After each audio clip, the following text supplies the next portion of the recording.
Hello and welcome to As the CMMC Churns. I'm Matt Titcomb, the CEO of Peak InfoSec, an authorized CMMC third-party assessing organization. I'm also a CMMC provisional assessor.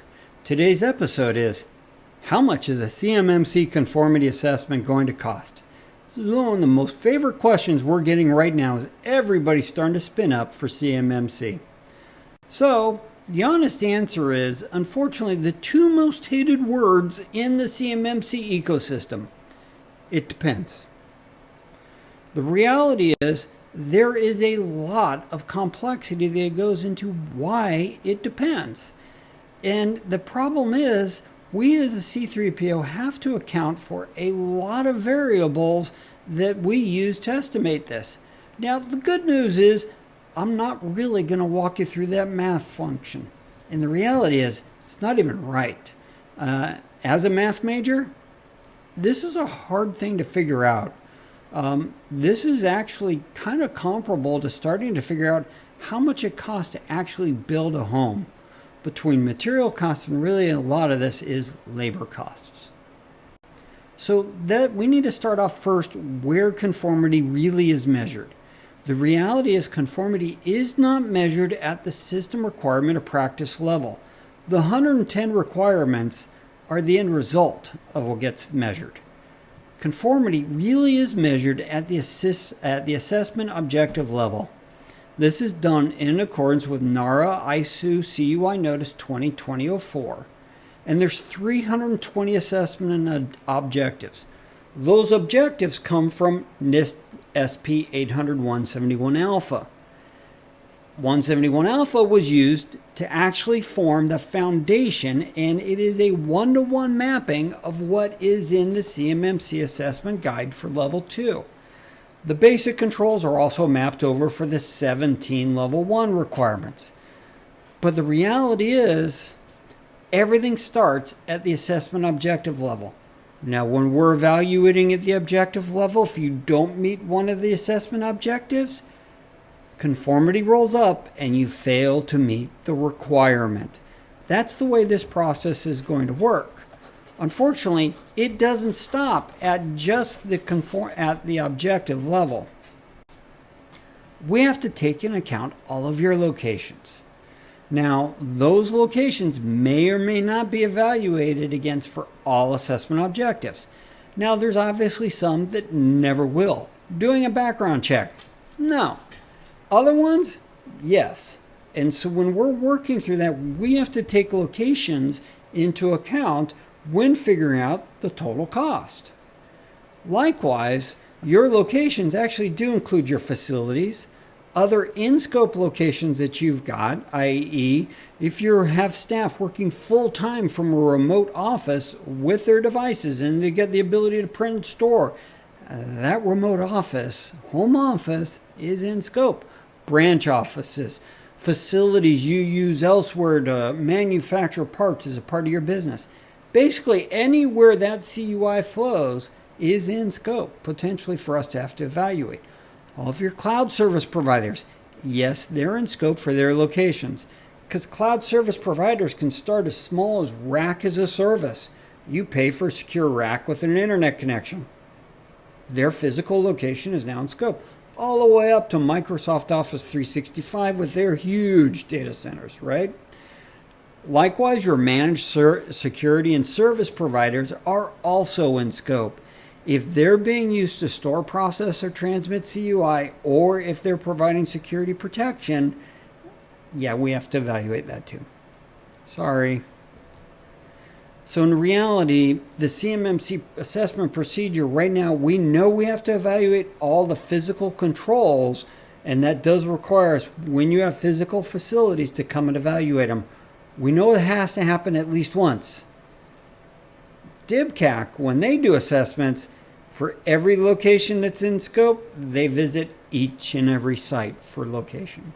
So again, this is something that drives time and, in this case, additional material costs because you're paying for travel. Lastly, the components. When it comes down to your components, we may be evaluating each component you've got. Now, components are all of those used to store, process, or transmit CUI, and likewise all of those that provide security protection. Now, there's a lot of confusion going on. This is your scope of applicability. We have to fulfill your evaluation of those scopes. Now, the CMMC assessment scope only reduces our review focus. For contractor risk managed assets, we spot check those. Your specialized assets, we only evaluate those based on your write-ups within the system security plan. They're in scope. You have to apply all 110 requirements and all 320 assessment objectives to all contractor risk managed assets and all specialized assets. They have to be evaluated. So the more of those components that you have, the more complicated this is and the more effort this takes.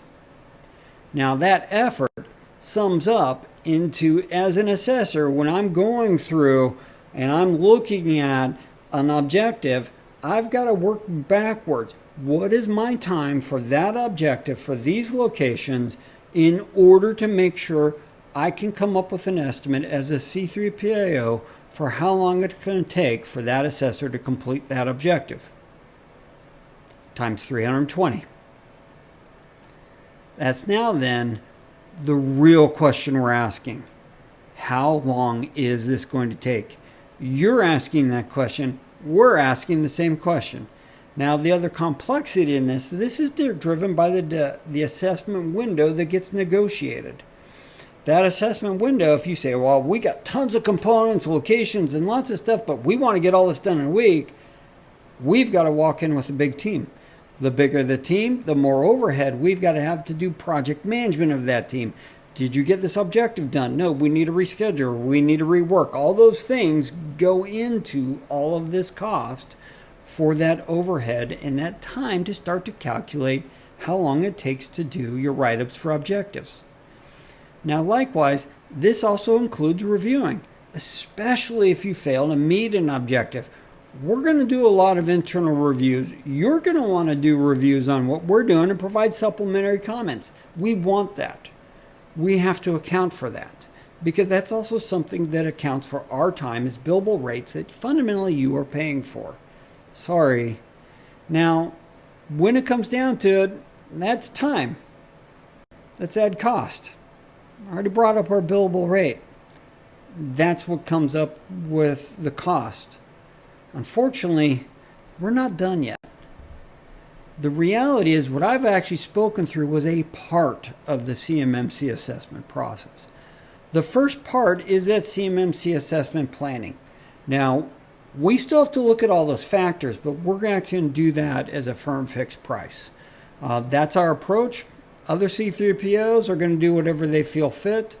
Now, the next two phases per the CMMC assessment process are to conduct the assessment and outbrief the assessment. That's where that big nasty formula kind of comes in. The fourth phase is then the POEM reviews. If you don't meet all of the requirements and you walk out of that third phase with open POEM items and you can get them resolved in 180 days, we can come back and evaluate them at a smaller scope to just those non-compliant items. Again, that's additional cost at a time and materials basis because we don't know what that is at that point in time. This is now your total cost. As you can see, this is why it depends. Now, unfortunately, there's yet another variable in this. We're only presuming one system security plan. If you're a very large organization, Boeing, Raytheon, Lockheed Martin, etc., where you have multiple system security plans because your maritime division operates totally different than your missile division, which is totally different than your aerospace plane manufacturing division. And then you've got an enterprise SSP that all these things are inheriting from. Yeah, that's another layer of complexity that is only going to affect your costs also. That's why it depends. Now, the question that comes right after this is, how do you reduce your costs? Well, the best and fastest way to reduce your costs, frankly, is an all virtualized environment is the cheapest. That means everything you're doing on premise doesn't count. It's mostly out of scope. Now, the other thing you can do after that is to reduce your external service providers. Each service provider that you've got, whether that is a cloud service provider, a managed service provider, or a managed security service provider, is something that is a proof drag in your prep time and then our validation. And that should say hour versus out. So we'll fix that.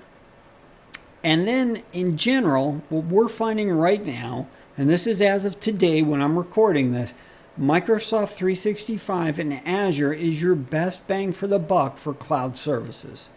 Google, at the time of recording this, has just recently entered the space.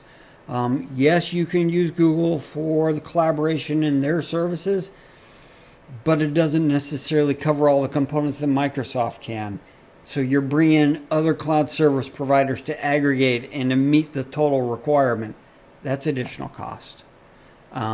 There's a lot of variables in this. This is just kind of a general rule of thumb we tend to use when we're helping clients to consult and get ready. The other thing you can do is reduce locations. People that are working full-time remote, move them to virtuals. Don't allow them to print. Don't allow them to store. Take away all those abilities so their laptop is the only isolated device. Great, that's an alternate location, not their primary location. A lot of those things. Reduce all the locations where you've got actual CUI being used within your physical ecosystem. Is bottom line another way to reduce costs. It's not as big of one because primarily you're primarily covering travel time and costs like that. Virtual still the biggest bang for a buck when it comes to locations. Reducing your in-scope components is next. This is the hardest to do. Do you need to have all those things that are storing, processing, transmitting CUI? Frankly, what we find is many clients, as they've migrated up to using SharePoint/Teams in GCC High, their file servers drop off. Suddenly, do they need to have all their file servers? Some things you really can't break. SolidWorks, some of those things, they just don't work well without that component potentially being on site. If you're manufacturing, oh yeah, you really can't reduce a lot of these. So again, it's really hard on this one. And it's kind of one of those, you're kind of getting down to less and less effects. Now, the other thing you can reduce is to smartly bucketize your in-scope assets per the CMMC scoping guides. Now, anything that truly processes, stores and transmits CUI is going to be completely in scope. Anything that protects it is going to be fully in scope. You can't evaluate those. Your receptionist systems, your HR, the people and processes that do not handle CUI and their systems, move them down to contractor risk managed assets. Provide those logical physical isolations. That will reduce your scope. That reduces the effort that we will do. We just need to potentially spot check them if we see something that doesn't look like. Move all your specialized assets into network segments, protect them, and then document it. Again, you can reduce this. Now, what you're really doing is you're making it better for us in that instead of doing examine, interview, and test, which we have to do for all the main blocks, for CRMA and specialized assets, we potentially can get away with just examine. Again, it reduces your costs. Big thing is document and correlate. The more you can tell me your story in the documentation you provide me and how it all fits together with a big document traceability matrix, the faster and easier it is for my team to go through. The less you have documented, the less you have correlated, that's more on our time, the more your time to figure it out.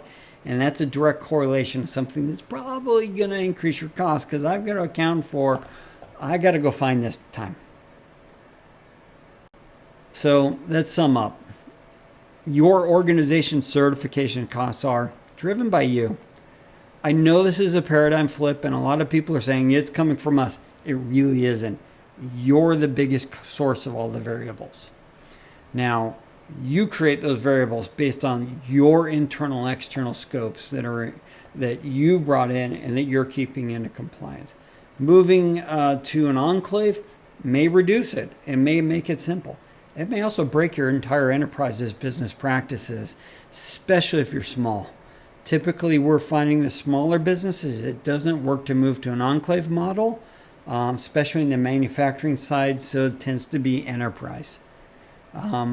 There are also strategies you can reduce. We just walk through on how you can reduce your costs that you can implement. It may require business transformation for the way you operate as an organization today, but it can be done. Now, solid documentation correlation, again, that's going to reduce our need to interview and test. Reducing our need to interview and test is time. That's time I'm not sitting across from you in a conference room asking you questions or asking you to demonstrate something. The more you can do that, we have the flexibility to accept examine only. That's our choice. For lower risk ones, we can do that. Now, bottom line, as Peak InfoSec, we're committed to working with organizations on reasonable and compliant approaches to get you certified at the lowest cost we can do. We cannot compromise on the quality, and we cannot compromise on the boundaries and the business rules that we have to abide by. But we will work within those parameters to help to reduce your costs as much as possible. And I know my peers, when we've bantered around different business rules and methods we're using, we're all trying to figure out the same thing. How can we achieve the same effect and try and keep it as cost effective for you all as we can? So again, I'm Matt Titcomb from Peak InfoSec. Thanks for joining us again for As the CMMC Churns, and have a good one. Bye.